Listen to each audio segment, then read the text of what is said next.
আসরের নামাজ পড়িয়া আমরা কইলাম একটু সময় আছে, একটু ঘোরাঘুরি করিয়া তারপরে যাই সময় যখন আছে। তখন আমরা গেলাম টিল্লাগাঁও। টিল্লাগাঁও থেকে আইলাম ঘুরিয়া ফাঁকাইয়া। আইয়া আমরা কিশোর টিল্লার ওখানে আইয়া একটু সুন্দর লাগে, বইলাম পরিবেশ ভালা, দেখতে ভালো লাগে।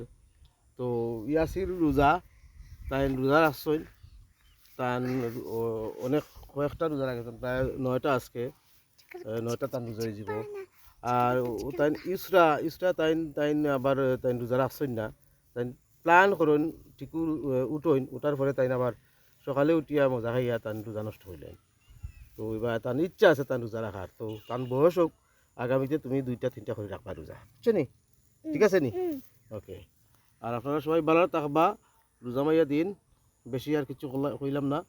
আপনারা সবাই ভালো থাকবা, সুস্থ থাকবা, আর আমরা লাগি সবাই দোয়া করবা, আমরাও আপনাদের লাগি দোয়া করি। আর ওকে, আল্লাহ হাফিজ।